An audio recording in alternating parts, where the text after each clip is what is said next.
Le député provincial Placido Mbeni Kavunga, président de la commission politique administrative et juridique de l'Assemblée provinciale du Haut-Touélé, a au cours d'un contrôle parlementaire condamné avec dernière énergie la détention de plus de 250 détenus incarcérés à la prison centrale d'Issiro, RCA Misa, dont 3 femmes et un mineur. À côté, les militaires et policiers qui sont mélangés avec la population civile. Cette commission conduite par le député provincial Placido Mbeni demande au gouvernement provincial à continuer avec la construction des prisons centrales d'Issiro, 6 à la commune de Mambaya, une des municipalités de la ville d'Anoualité Ningapeta, afin de faciliter le dégorgement de la prison centrale d'Issiro, car la condition de détention est tellement médiocre suite à la dimension de la prison centrale qui devra avoir plus de 50 détenus. Mais cette prison compte désormais plus de 250 détenus. Pour monsieur le journaliste, tout d'abord, je voulais vous dire que nous sommes une commission qui s'appelle PAJ, politique administrative et juridique, suivie aussi des recommandations de l'Assemblée, mais également pour la bonne gouvernance. Je réponds au nom de l'honorable maître Mbeni Kavunga Placide. Et nous sommes descendus pour la visite de la prison. Comme nous sommes dans une session de contrôle, c'est une session de mars, et c'était juste dans le cadre de l'exercice de nos fonctions.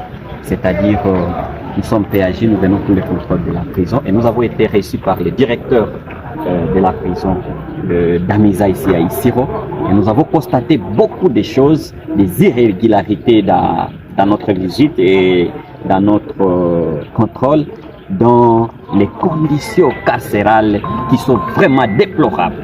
Et encore, je répète, déplorables. Et vous allez voir une cellule qui devrait contenir 20 personnes, mais aujourd'hui vous trouvez plus de 200.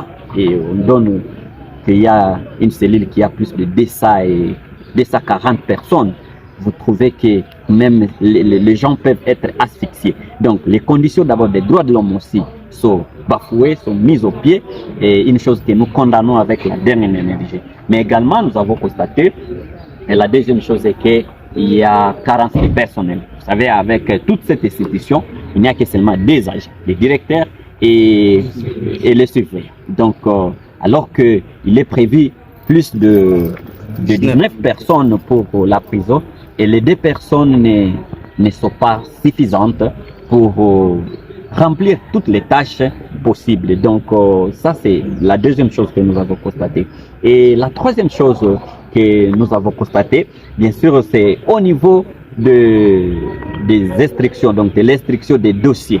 Nous demandons à tous les magistrats d'accélérer l'instruction du dossier. Si quelqu'un est arrêté, il doit être en contact avec ce juge naturel pour que les culpabilités soient établies, les faits soient établis. S'il sera condamné, qu'il le soit, et ou s'il sera acquitté, qu'il soit acquitté. Parce qu'on trouve aujourd'hui il y a seulement 40 personnes qui sont condamnées, et sur le 240 quelques.